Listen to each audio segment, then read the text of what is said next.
Sabi nga nila, walang sikretong hindi mabubunyag at magaling dyan ng ilan sa mga suspects na inilabas talaga ang galing nila sa pag-iimbestiga at ang lakas ng kanilang kutob. Panoorin natin to. Sila ang malalakas ang kutob, magaling mag-aral ng ebidensya, hindi basta-basta nagtitiwala, kaya naman hindi na biktima ng maling akala. Balikan natin ang kanilang panalo at tamang hinala. Sa kaso ng pagnanakaw ng pustiso ni Lola, naging magkakampi sa second mission sina Paulo at ang salarin na si Dennis Padilla na sinubukang iligaw ang mga kasamang suspect. Alam mo yung Serena, iskandalo hanap eh. Ready? Okay. Ay, dito lang pala. Yes. Okay. Go, AC. Ah! Okay, one. Scissors. Tapos? Okay. Hindi ko rin na-expect. Oh, syempre, ako yung unang nakapasok ng ping-pong doon sa loob ng vase. Kaya, sorry. Oh, go. Ano dyan? Woo! Pink. Okay. I love it. Kunin natin. Love it. Tignan natin kung anong laman. I-reveal na ba yung laman? Yeah, Reveal na? I think Check titignan kung may mo, susi. tapos kapag may susi, Okay. you'll keep it first. Wala.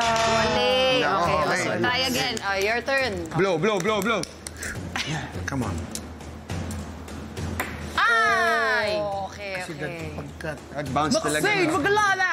Sorry. Okay, next. Okay, okay. Ay, ang ganda ng aim! nga, no? Masabog! Ayan na ako! Okay, let's go. Bounce talaga. Di Bounce bale, talaga. alam mo, ang isa lang ano sa atin dyan, advantage. Kung ang makukuha nilang box, wala naman laman, ang chances natin bigger. Matagal. Totoo. Wala. Naku, Wala. Walang susi. Kaya, nakapuntos. Susi! Susi! Susi! Yung energy ko noon was talagang determined ako. Kasi I'm very competitive when it comes to games. I make sure na may focus ako. Okay. I'll go. don't worry. I got your back.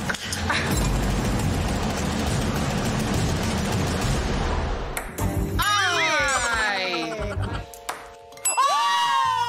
Let's go, let's go! Max! Dalawang puntos. Yes, Max! Max, gipit ka ba? Tinagalingan mo. Sobrang lupit mo actually. Ito naman tayo. Kaya guys, mag-yoga na kayo. Let's see, Green. let's see.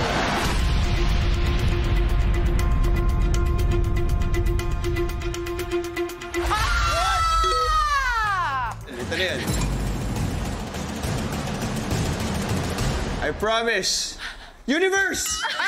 Bumalik eh. Bumalik ang Bumalik. Galing sa'yo ang universe. Ay, Marami pa, marami pa. Kasi marami. Nung nakita ko na sunod-sunod na yung shoot ni Ate Mac, sabi ko, she's trying to find out kung sino talaga yung salarin. So, na-rule out ko na siya doon. Inosente to. Tingnan lang natin ang Kapag swerte ni nagupit niya, yung box na walang laman. Miss Maxine Lugi din, Magalona! Woo! Tignan natin. Uy! May narinig ako. Pabango. Parang... Ano? Maxine! I told you, energy. 3 out of 3 ang nakuha ni Maxine. Buksan na natin. I particularly enjoyed this mission. Pag-shoot, kinuha ko yung scissors, kinut ko whatever I felt like it, and tatlong susi yung nakuha ko eh. They were destined to get those 3. Wala talaga. Okay, so ito na, buksan na natin to. Do the honors. Tama ba? Okay. Dito. Tatlo lang yung susi, di ba? Yun yung sinabi. Yeah, pero yung pang-apat kasi, yun ang magbubukas. Okay. So, wala. And this is it. Nakikita rin naman natin yung clue. Ay, hindi pa lang Okay. papakita yung clue. Oo. Papakita yung Sinubukan man silang lituhin ng salarin, hindi pa rin nakalusot kina AC at Paulo ang kaduda-dudang galawan ni Dennis Padilla. pang women. Gold. Nako, silver. Women. Nako. Medyo matindi. Nako, medyo... Matindi yung accusation na yon, Tito Meron Des. ako. Di ba pinagbibintangan niya ako? Gold Gold si Kuya Dennis. at macho.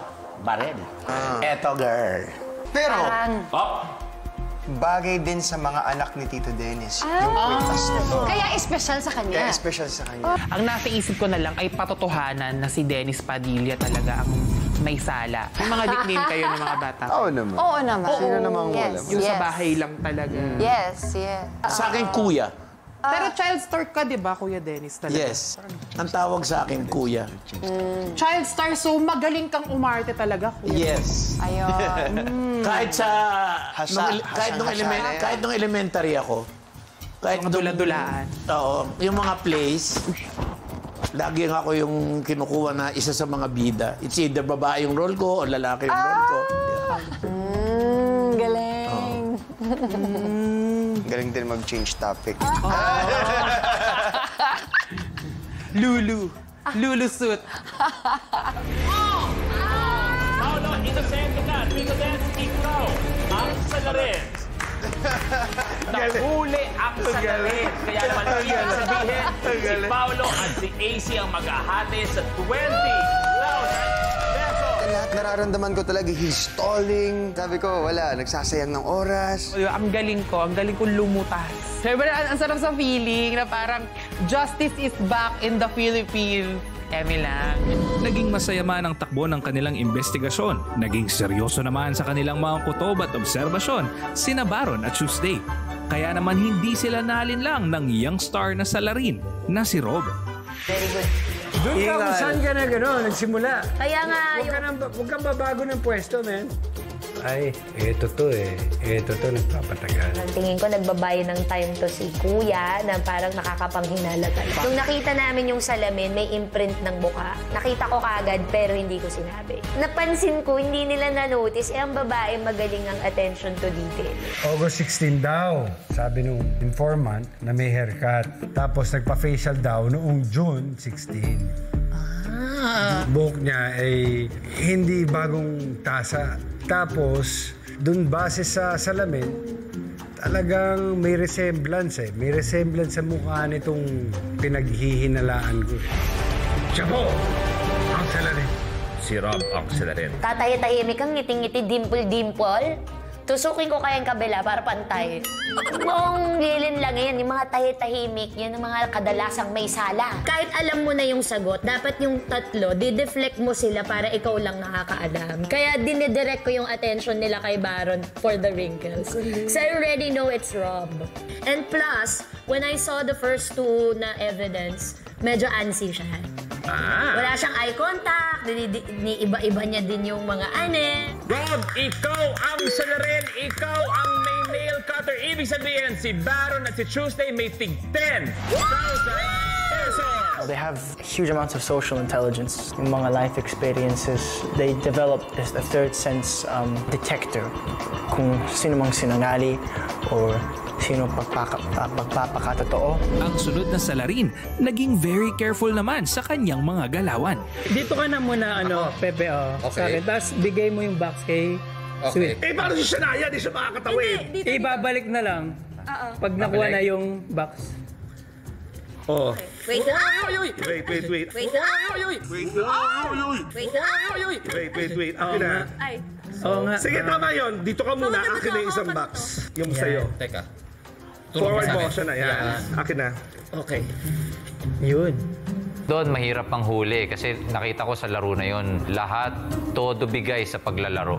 Walang nagde-delaying tactics para sa akin sa laro na yon. Mushroom! Parang mushroom! Maglilipat pa ba tayo o okay na to? Sige, buuin muna natin. Okay. Ito katawan. Ito. Yan, dito. Dito? Yan. Guling! Hindi, mali. Ito. Dito ma. Hindi. Parang hindi. Ay, wait lang. Ito. Sobrang panlito to, ang daming sides. Yan. Tama yan. Yan. Ano na yan? Yan na yung side, pinaka-side. O yung sa taas na lang. Kahit pa isang maingat na salarin tulad ni Pepe Herrera, hindi makakalusot sa mga taong tulad nila Sweet at Christoph na laging tama ang duda. So good to be true yung pinapakita niya. I realize na third mission na to, baka dinalihan talaga ni Pepe para hindi siya yung mapaghinalaan namin. Nakita ko, naramdaman ko ang kanyang mga delaying tactics. Number 2, yung clue na nakita namin sa laptop, siya lang ang pwedeng magtrabaho sa ganon. Siya! Siya ang salarin! Si Pepe. Ako, kanina ko pa to pinag-aaralan. At ang dami kong clues na nakita sa salarin na ito. Si Pepe. Dalawa na! Dalawa bigla ang kay Pepe. Nung nakita ko yung fingerprint, medyo hawig din sa kamay ko ng konti. Tapos, mas malapit talaga siya kay Pepe yung fingerprint. Pepe, ikaw ang salarin. Christoph, inosente ka. Ang ibig sabihin, Christoph at Sweet, hati kayo sa 20,000 pesos. Samantala, may mga pagkakataon na muntik nang makadulas ang salarin. Pero may nag-iisang suspect na nakahuli sa kanya, tulad ni Mutya, na hindi hinayaang makatakas ang pinagdududahan niyang salarin na si Bayani. 5 intelligent. Ayun, meron yan, Nicole. Ooh, number 4 talented. Talented. Ano lang? 7, 9, 10, 9 is trustworthy. Pero yung trust may dash, tas worthy. Pamilya, ang pinakamagandang paglaban po dito ay ang laban ni Kuya Bayani sa spelling. Yun po ang inaabang namin. Wala akong pakialam kung sinong salarin. Ang pakialam ko lang yung pag-spell ni Kuya Bayani. Wala nang papel. Wala na. How much time do we have? No.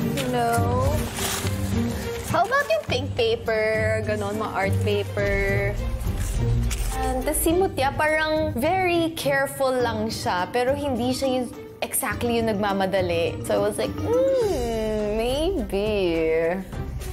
Ayan. Ooh, number 10, heroic. Heroic. Dalawa na lang. 7 tsaka 3. Sa loob ng mga folder, kasi kanina yung isa doon ko nakahanap. Or inside the book. Bilisan nyo, baka dumating na yung mga zombies.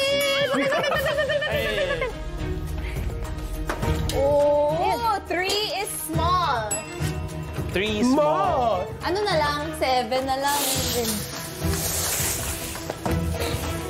May iba na yung iba nandun na sa nakuha natin kanina, no?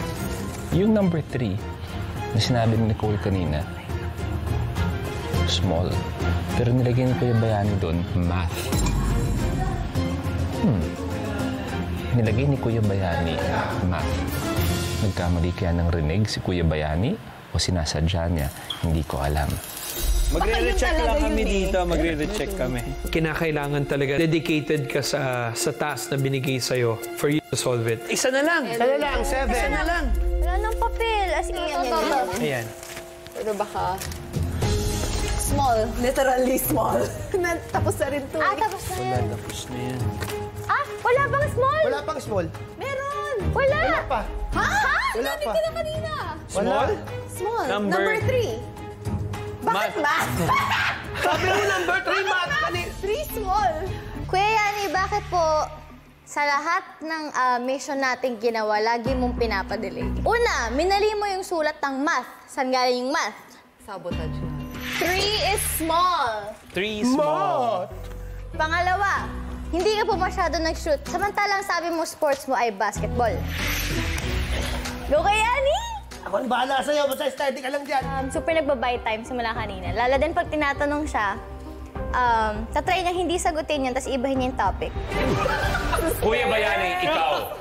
Kuya Bayani, ikaw ang salarin para kay Mutya.